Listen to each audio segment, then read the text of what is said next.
성경 말씀 구약성경 시편 145편 8절부터 13절입니다.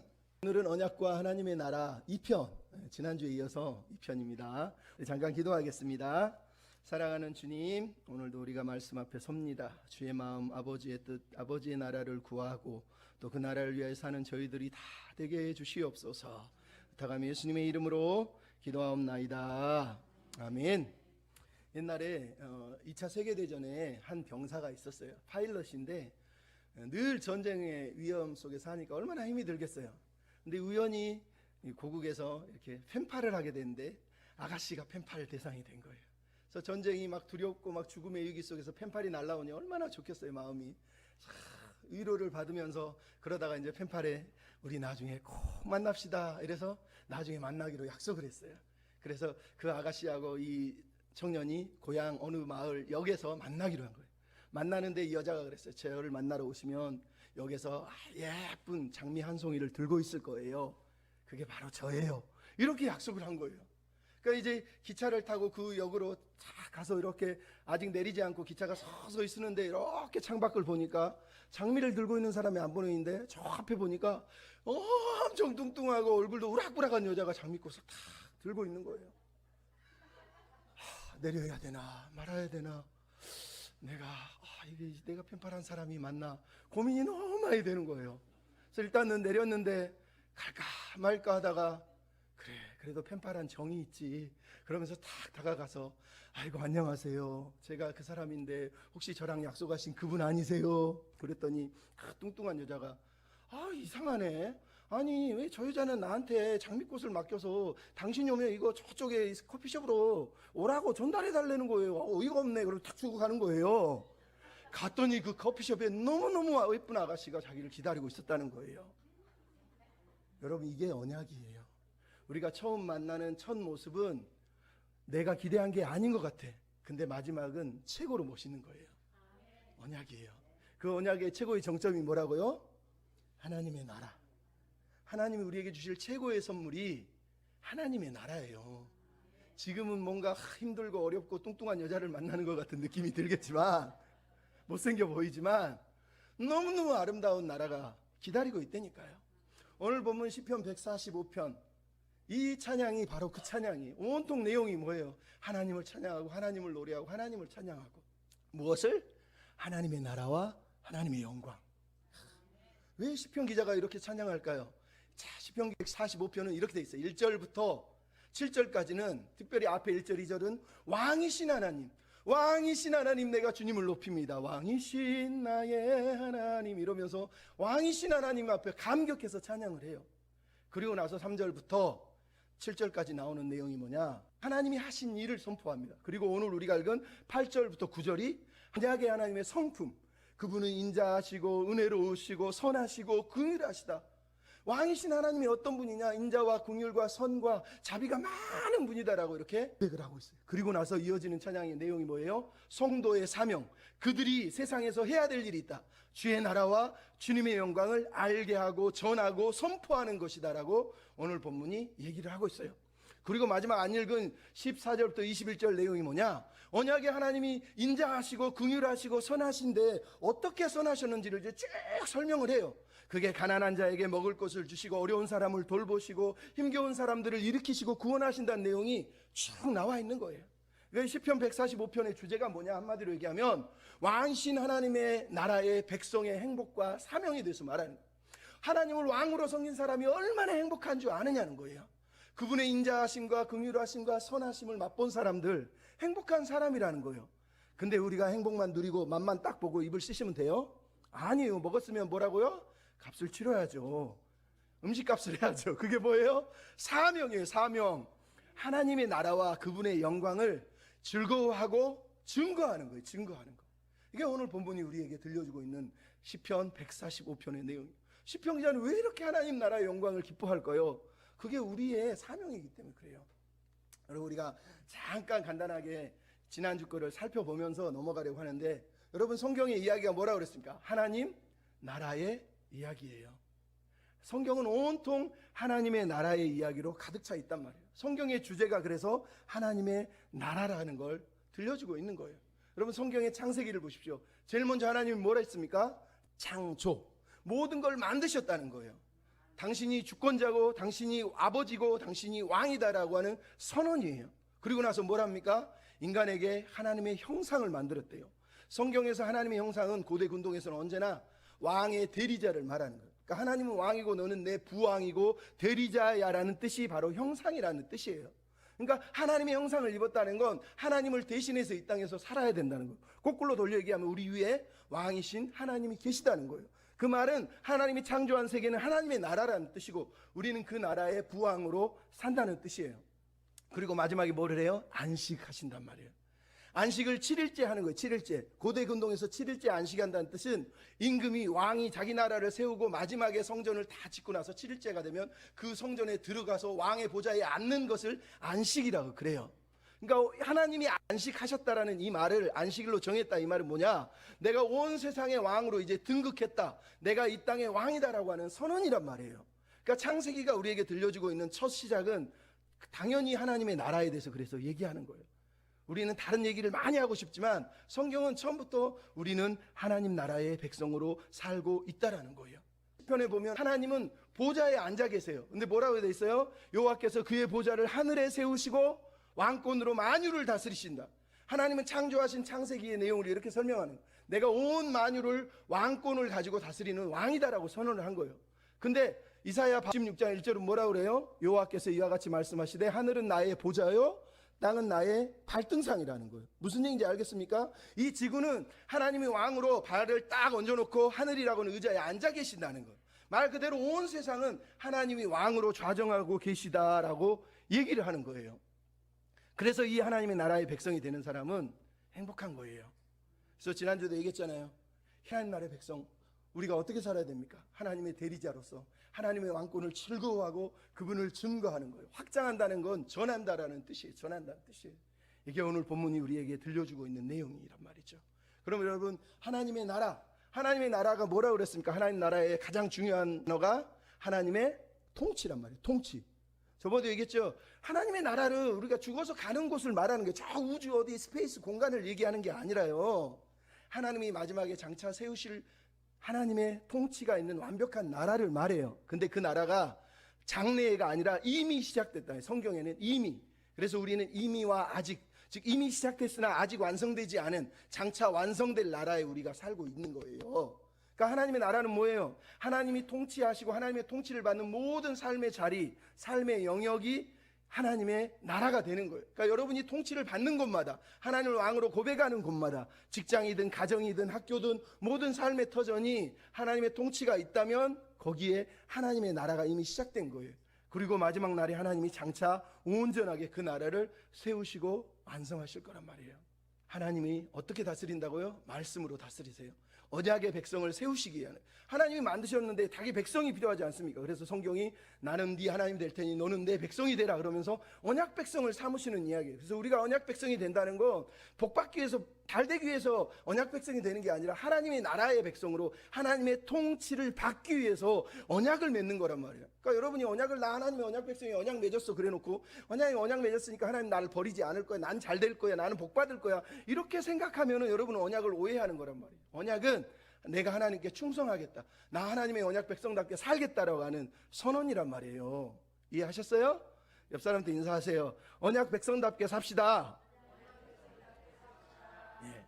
그래서 언약의 백성은 말씀의 백성이자 언약의 백성이에요. 언약적 통치를 받는 거. 하나님은 말씀을 통해 우리를 통치하시는 분이란 말이에요.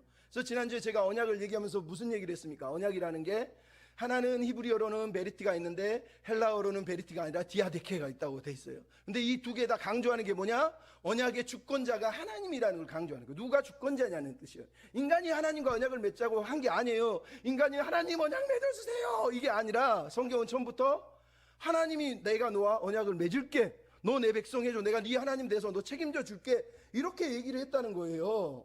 그리고 이것보다 더 놀라운 은혜가 어딨냐는 거예요. 그러니까 언약 백성이 된다는 거, 시편 기자가 그분의 나라에 그분의 백성이 되는 게 너무 행복하다고 말하는 이유가 바로 여기 있는 거예요. 그래서 지난주 우리가 성경에 언약들이 있는데 신학자들은 언약을 세 가지로 얘기한다고 그랬죠. 뭐라고 그랬습니까? 퀴즈. 다 잊어버렸죠. 첫째, 따라서 하세요. 구속 언약, 구속 언약, 둘째는 따라서 하세요. 행위 언약. 세 번째는 은혜 언약. 네. 성경은 이 세 가지로 돼 있다라고 학자들이 얘기해요. 학자들이. 근데 학자들이 얘기하는 이 언약이 중요하다고 지난주에 얘기했죠. 구속 언약이 뭐냐? 삼위 하나님이 인간을 구원하시기에 창세 전부터 맺은 언약이 구속 언약이에요. 우리를 구속하기 위해서 창세 전에, 창조하기 전부터 가지신 언약이란 말이에요. 그러니까 교회 다니면서 이 정도도 모른다 그러면 장로하면 안 되고 사실은 권사하면 안 돼요. 좀 죄송하지만 이거는 다 알고 있어야 돼요. 집사들도 교육받아야 되는 거예요. 두 번째 뭐예요? 행위 언약. 이건 뭐냐? 하나님이 인간이 타락하기 전에 에덴 동산에서 하나님과 맺으신 언약을 얘기하는 거예요. 영원한 복을 받기 위해서 네가 말씀을 지키고 순종해야 된다는 거예요. 근데 이것이 깨어지니까 하나님 세 번째는 뭘 했어요? 은혜 언약을 맺으신 거예요. 은혜 언약의 이유가 뭐예요? 인간이 행위로 구원을 받을 수 없다는 걸 하나님 너무 잘 아셔요. 행위가 아니라 내가 너를 구원해 줄게, 은혜를 베풀어 줄게. 그래서 믿을 수 있는 힘을 주시고 의지할 수 있는 힘을 주시고 순종할 수 있는 힘을 주시겠다는 거예요. 그게 은혜 언약이에요. 은혜 언약. 그 은혜 언약의 중심이 예수 그리스도라고 성경이 우리한테 말씀을 하고 있단 말이에요. 이해하셨죠? 자, 근데 성경은 이제 신약자들이 하는 말이 말고 성경은 6가지의 언약이 있습니다. 뭐 있죠? 한번 얘기해 보세요. 첫 번째, 지난주 얘기했는데 자, 보세요. 아담 언약이 있고 노아 언약이 있고 아브라함 언약이 있고 모세 언약이 있고 다윗 언약이 있고 새 언약이 있어요.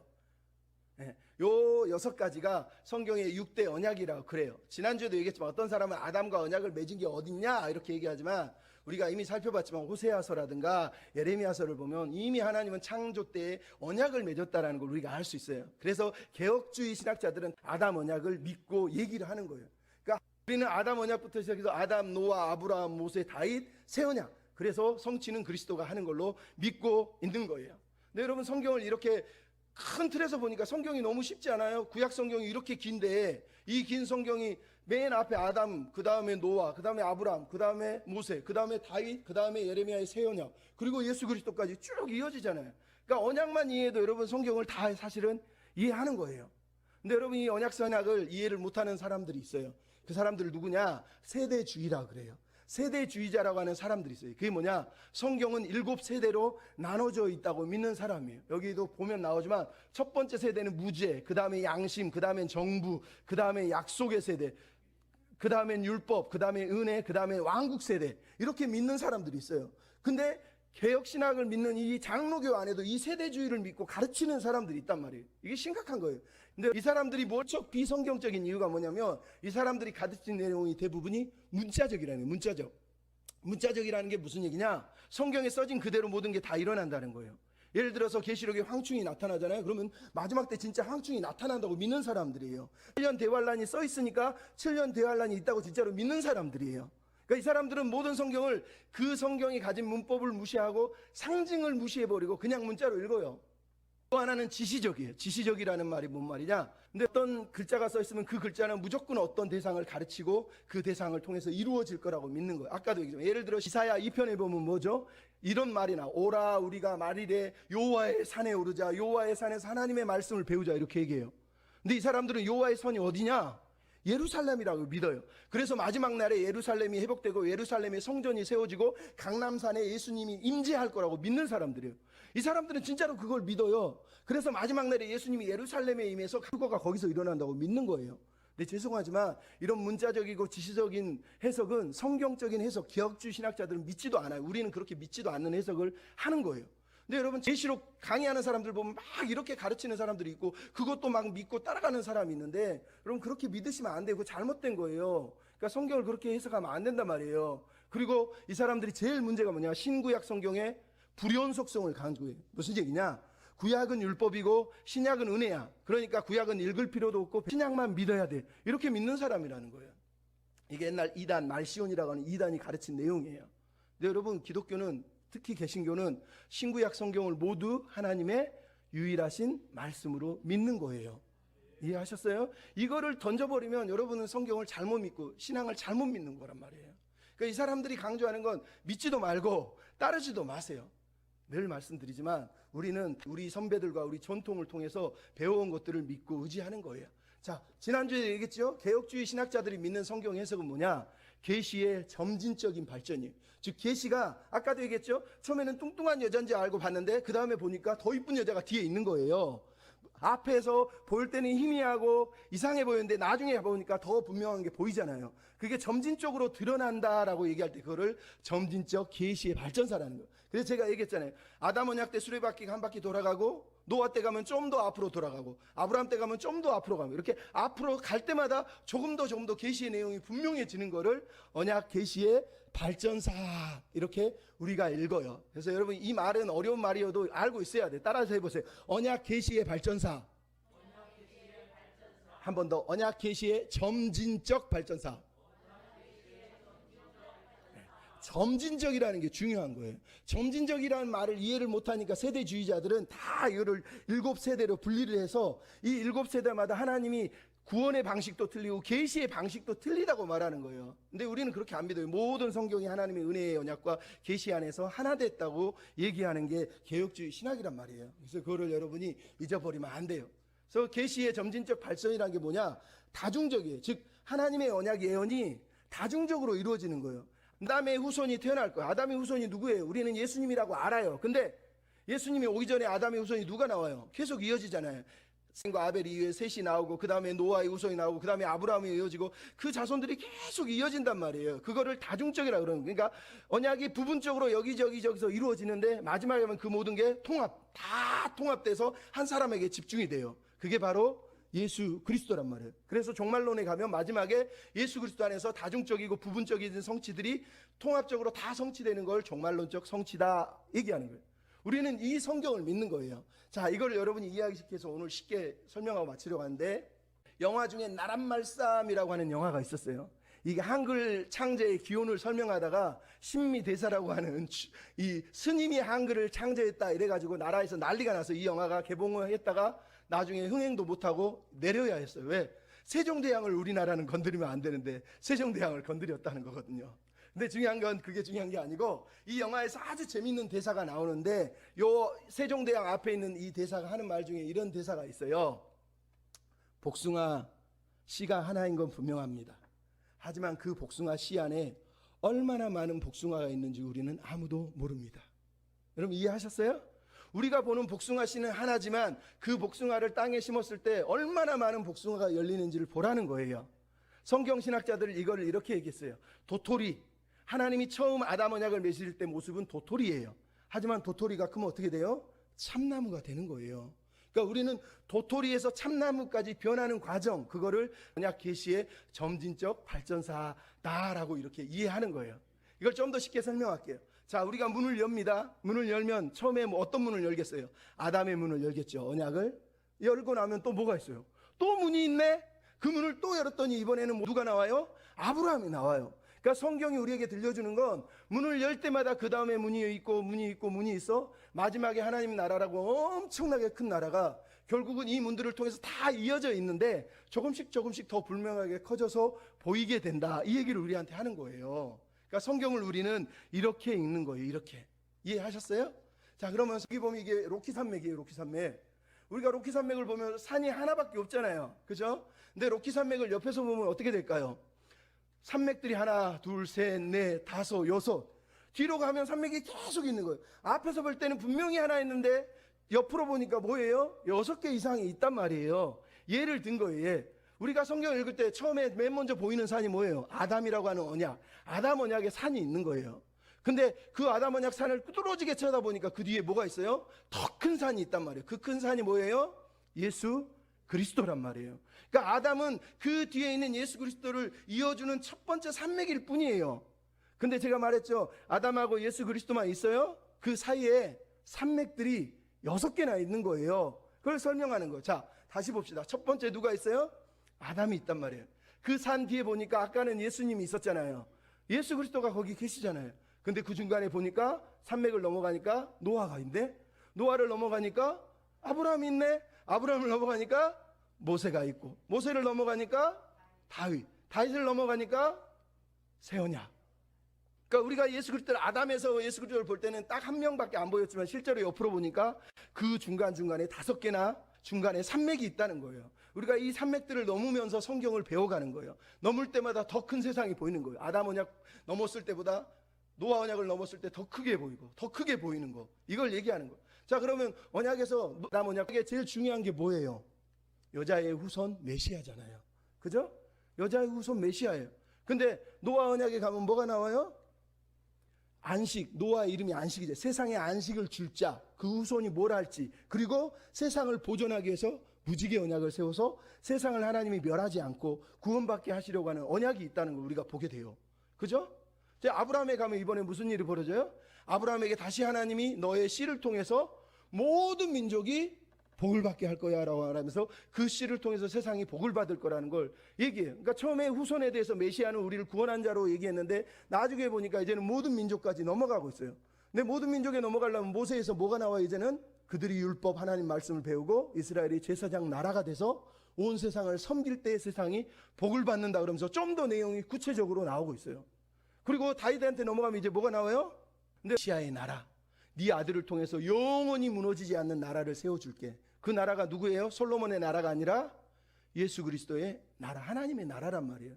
하나님의 나라는 하나님의 언약 백성들이 제사장 나라가 돼서 섬길 때 모든 민족들이 몰려와서 하나님께 예배하는 나라예요. 그러니까 처음 후손으로 시작했던 아담의 언약이 점점 커지잖아요. 그러다가 새 언약에 들어오면 이제 무슨 일이 벌어져요? 우리의 모든 죄를 사하고, 그뿐만 아니라 말씀의 순종까지도, 영적인 순종, 억지로 하는 게 아니라 내 안에 성령이 순종하게 하셔서 하나님의 거룩한 법을 지키는 언약 백성이 우리가 될 거라고 말하는 거예요. 그 나라에 누가 사느냐? 언약 백성은 죄사함 받고 성령이 순종하게 하는 사람이라는 거예요. 계속해서 확장되잖아요. 그리고 마지막 그리스도에 뭐가 나와요? 성취. 그 모든 것을 예수 그리스도께서 성취하셨다는 거예요. 얼마나 감사합니까? 이게 성경의 전체 내용을 그냥 산맥으로 보여주는 거예요. 그러니까 이것만 봐도 성경 다 이해하셨죠? 쉽잖아요. 자, 이건 마지막으로 이제 성경을 전체를 한번 제가 큰 틀에서 보여주고 끝내겠습니다. 자, 온 세상은 하나님의 나라예요. 근데 하나님이 온 우주 만유를 다스리는 분이 하늘을 보좌 삼고 땅을 자기 발판 삼아서 하나님의 나라를 이 땅에서 에덴 동산에서 시작을 하세요. 이 시작하신 하나님의 나라가 어떻게 되기를 원해요? 에덴에서부터 점점 넓어지고 점점 넓어져서 온 세상이 하나님의 나라가 되는 걸 하나님이 원하신단 말이에요. 그 과정을 보십시다. 첫 번째 뭐가 나와요? 에덴 동산을 하나님이 세우셨죠. 그게 확장되면 뭐가 되죠? 가나안 땅이에요. 가나안 땅이 에덴이 되는 거예요. 그리고 마지막에 가면 어떻게 돼요? 새 에덴. 계시록에 보면 하나님이 새 에덴, 새 하늘과 새 땅을 지으시잖아요. 그러니까 성경은 하나님 나라가 시작된 그 나라가 에덴에서 멈추는 게 아니라 계속 확장돼서 마지막에 새 에덴으로까지 확장되기를 원한다고 성경이 우리에게 들려준단 말이에요. 자, 두 번째, 아담이 있어요. 아담은 그 다음에 누가 돼요? 아브라함과 이스라엘 백성들이 아담이 후손이 돼서 아담의 역할을 감당해요. 근데 역할을 감당하나요? 못하죠. 그래서 나오는 게 뭐예요? 새 이스라엘, 예수 그리스도를 통해서 언약 백성이 된 교회, 우리가 하나님의 새 이스라엘이 되는 것을 성경이 말하는 거예요. 성경은 이 과정을 계속 보여주는 거예요. 자, 세 번째, 에덴 성전. 여러분, 에덴은 단순하게 동산이 아니에요. 집 짓고 둘이 부부가 행복하게 사는 집이 아니라 하나님을 예배하는 성전이었다고 성경학자들이 다 얘기할 정도예요. 왜? 에덴에서 쓰는 언어들이 다 레위기에 보면 제사 언어로 다시 사용돼요. 왜? 에덴은 성전이었으니까. 이 에덴 성전이 나중에 어디로 가요? 솔로몬 성전으로. 솔로몬 성전이 나중에 파괴되고 어디로 가요? 새 성전 예루살렘이라고 하는 새 성전으로 가는 거예요. 그게 계시록 21장에 나오는 20장 21장에 하늘에서 성전이 내려온 새 예루살렘이라고 말하지 않습니까? 그 얘기를 하는 겁니다. 그러니까 성경은 처음부터 종말을 향해서, 마지막 종말을 향해서 계속 간단 말이에요. 자, 네 번째로 뭐가 나옵니까? 추방과 귀환이 나와. 에덴 동산에서 추방당했어요. 인간은 그때부터 귀환을 꿈꾸죠. 근데 이야기가 나중에 어디로 커져요? 출애굽과 바벨론 포로 귀환. 출애굽에서 다시 돌아왔는데 다시 바벨론 포로로 또 쫓겨났다가 다시 돌아오잖아요. 그리고 마지막에 무슨 일이 벌어져요? 새 출애굽. 예수님이 엑소더스 하셔서 예수님이 당신이 진짜 출애굽을 이루셔서 우리 모두가 예수님을 따라서 새로운 출애굽을 맛보게 하시잖아요. 그죠? 이 모든 과정을 설명한 게 뭐라고요? 언약이에요. 언약. 하나님의 나라는 언약을 통해서, 언약들을 통해서 발전을 하고 마지막에 새 언약을 통해서 성취가 되는 거예요. 이게 성경 전체가 우리에게 보여주고 있는 그림이에요. 그림. 이해하셨어요?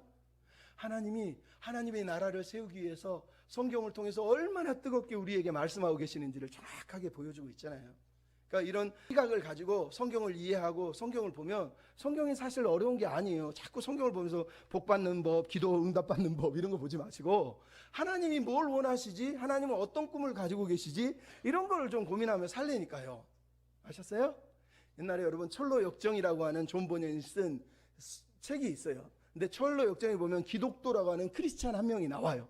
근데 이 사람이 막 어려운 고난의 시간을 이기고 막 아볼론이라고 하는 사탄도 이기고 막 이렇게 싸워요. 근데 어느 날 너무 힘이 드니까 가다가 너무 힘들다, 이젠 좀 편한 길로 가고 싶어 그러면서 잠깐 편한 길로 쑥 들어갔습니다. 근데 그 편한 길이 어디로 가버렸냐? 의심의 성, 절망이라고 하는 거인이 사는 의심의 성에 들어간 거예요. 절망성에 빠져버린 거예요. 절망에 들어가니까 이제부터는 소망도 없고 절망이 밤마다 찾아와서 야, 너 차라리 자살해라, 너 죽는 게 낫다, 너 하나님 안 계셔 막 이러니까 얘가 이때부터 아이고 나는 이제 죽었구나, 나는 망했구나, 어떻게 살아 이러면서 절망의 감옥에 갇혀서 벌벌벌 떨면서 나는 끝났구나 이러면서 살아요. 근데 그때 옆방에 한 명의 동료가 또 잡혀와 있었는데 그 사람이 누구냐? 희망이가 근데 뭐라 그러냐? 희망이가 하는 말이, 선생님, 예수님이 하나님이 우리를 위해 하신 일이 뭔지 아세요? 우리를 위해서 우리 죄를 위해 죽으시고 십자가에 달려 죽으시고 우리를 구원해 주신 분이에요. 그러면서 하나님이 하신 일들을 막 들려주면서 기억 속에 상기시켜주면서 하나님이 이렇게 약속하셨고요, 이렇게 하기로 했다니까요. 그리고 당신도 예수 믿으면서 막 아볼론도 이기고 막 모든 어려움도 이기면서 여기까지 오지 않았냐고, 그게 당신의 힘으로 온 거냐고, 하나님이 도와주신 거 아니냐고, 우리 함께 기도하자고 그런 거예요. 그래서 갑자기 이 사람이 정신 차리고 희망의 손을 잡고 그 감옥 내에서 하나님 도와주세요 이러면서 기도를 하기 시작했어요. 근데 기도하다 이 사람이 깜짝 놀라면, 내가 왜 이러고 있지? 내가 이렇게 하면 안 되네. 맞아, 하나님 나한테 주신 게 있었지. 자기 가슴에 뭐가 있었냐? 약속의 열쇠가 있었다는 거예요. 맞아, 이 감옥에서 내가 여기 있을 이유가 없지. 하나님이 이미 나한테 언약의 열쇠를 주신 거야. 이 열쇠를 돌리면 나는 나올 수 있는데 내가 왜 여기서 헤매는 거지? 그러면서 열쇠를 탁 꺼내가지고 감옥문을 열고 탈출을 하는 이야기가 나와요. 여러분, 이게 언약의 이야기예요. 여러분, 우리가 하나님의 언약을 믿는다는 거, 내 하나님이 나에게 약속하신 게 있다니까요. 내가 믿고 내가 지금 느끼는 감정 말고요, 하나님 나한테 약속한 게 있어요. 그 열쇠가 언약이에요. 그 언약을 돌리면 하나님이 나를 위해 하신 일, 하나님이 이루시려는 나라, 하나님이 하시려는 영광이 다 거기 있는 거예요. 그래서 오늘 시편 기자가 얘기하는 거예요. 여러분, 언약의 성경의 최종 목적지는 하나님의 나라와 하나님의 통치를 받는 삶이에요. 여러분, 그 삶을 사모해야 된다니까요. 그래서 오늘 우리가 읽은 시편에서 이렇게 얘기하잖아요. 주의 나라와 영광을 말하고 주의 업적을 이루고 주의 나라와 위엄 있는 영광을 알게 하겠습니다. 주님의 나라는 영원한 나라고 주의 통치는 대대에 이릅니다. 이게 우리의 고백이에요. 우리의 고백. 내 삶은 아무것도 안 이루어져도 주님의 나라는 영광을 받으시고 영원히 통치해 주십시오. 누가 그랬어요? 세례 요한이 그랬잖아요. 저는 어떻게 한다고요? 망해도 되지만 주님은 흥해야 됩니다. 내 나라는 망해도 괜찮은 거예요. 하나님의 언약 백성은 내 나라를 위해 사는 게 아니라 그분의 나라가 영원토록 높임을 받으시도록 기도하고 사는 거예요. 그래서 우리가 기도하지 않습니까? 뭐라고요? 아버지의 나라가 이 땅에 임하게 해주십시오. 아버지의 뜻이 여기 임하게 해주십시오.